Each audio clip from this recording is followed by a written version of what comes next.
Hello and welcome. In the next series of alumni interaction, we have with us Mr. Karan Arora. He is working as Director Purchasing at PNG, based at Cincinnati, the USA. His responsibilities include global strategic sourcing, digital transformation, and people development, and many more.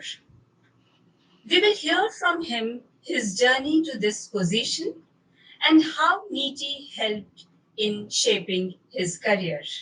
Mr. Arora? Thanks, Professor Jha. It's an honor to be part of this series, and I hope I'm able to impart some wisdom or some nuggets from my experience. Uh, so I'm Karan Arora. I started my journey in NITIE long back, 17 years back, I would say. I came from Rajasthan. Even though I belong to New Delhi, I did most of my studies in Rajasthan, in Jaipur, and then Alwar. And I joined NITIE from there in the IM10 batch, and then graduated, joined PNG, and I've been with PNG, happily with PNG since then.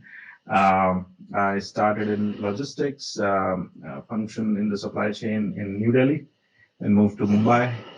From there, I moved to Singapore in a demand planning assignment, came back to Mumbai, and now I'm in Cincinnati. So, how NITIE helped you shaping your career? Yep. That's a very good. So NITIE actually had a huge impact because I'm being in supply chain and NITIE being the mecca of supply chain. So that uniqueness and legacy of NITIE carries with us, all the students who pass out of NITIE. So that helped me build my fundamentals, which matter the most, and also develop professionalism, develop agility, whether it's through studies and exams, always under time pressure, or working in Prerna, corporate managing relationship with many multiple corporate companies.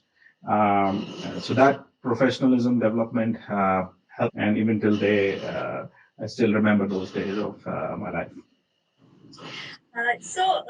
Can you please guide students on what are the skill sets required in general to progress in professional life and specifically during COVID time?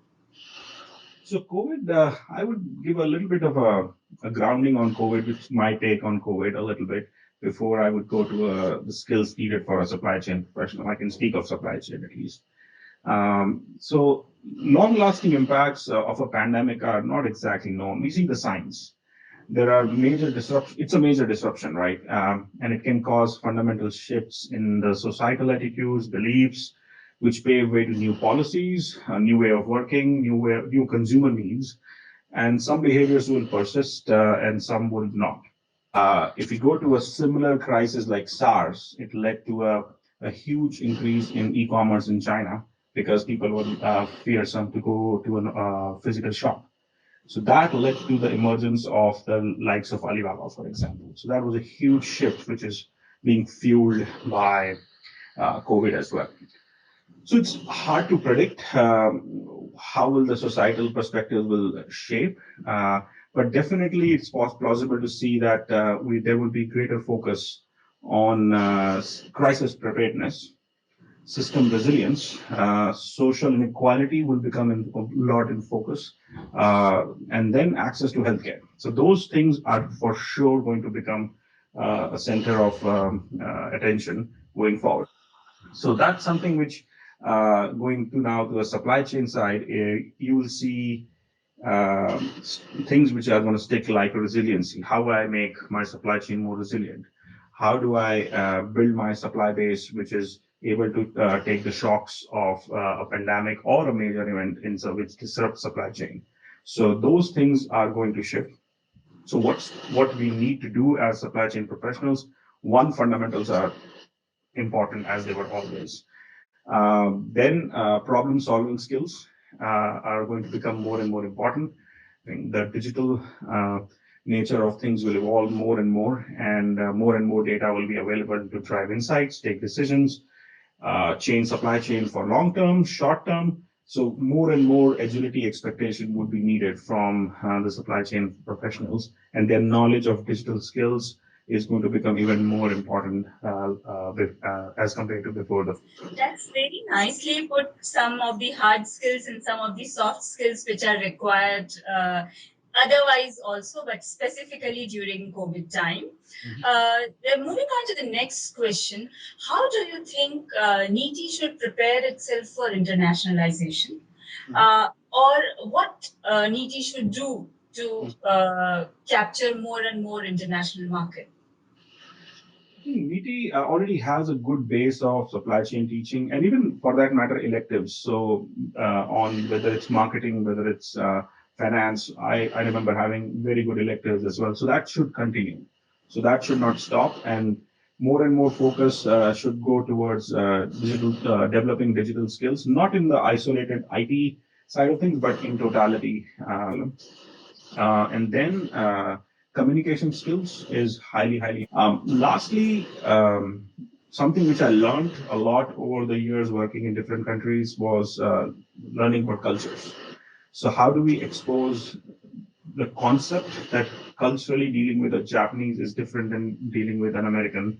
How that learning can be imparted would be an important thing to do as well. So those would be the things I think we can add on to the NITIE curriculum to make NITIE and the students more competitive and more prepared for the future.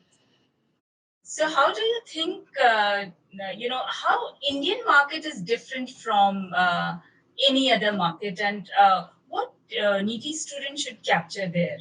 If I compare India market to the US market, the structure, the amount of skills that people have, there is a difference, yes. And then the scale is different, so you have to think more from a risk management standpoint as well. But what India can teach the world is the agility. So the agility with which India, or for that matter, China, those countries move, there's a lot to learn and move fast in the other parts of the world. Like we can learn from how things are done in a very structured, systemic way in the US or other developed world, but there is a learning to be had in moving fast, like India moves or China moves with all that energy. So that's something which I would say not only India can learn, but India can teach as well to the other countries. Thank you for that. Actually, we keep hearing a lot what India should learn, but good to hear something that India can teach also. Now, coming to a little lighter kind of question, what are a few fun moments you had at NITIE? Can you please share your experience of fun moments? Yeah, it was a lot. So the first thing I remember about NITIE is my room. It was on the ground floor in a corner next to the lake. So I had a lake view room for more than a year. That was a fun thing to be in. Then I remember the late night Maggie with friends having debates, intellectualizing about the world problems with all the great brains of India. So that was a great experience. Having birthday parties in the night, having go outside, watch movies with friends. So those relationships which I developed over that short period of time still are long lasting. And yeah, I still cherish those fun moments. Thank you so much for such an enriching discussion. Would you like to share some parting words with students? Yep. I would say the students should always think that the growth mindset is the key. As they go towards their careers, they should always keep learning and don't leave that attitude as you go out of the gates of NITIE. Keep learning, and that would help you keep growing and fulfillment in your careers. So that would be my parting word. Thank you so much. Thank you for the enriching discussion. Thank you, Prof. Thank you.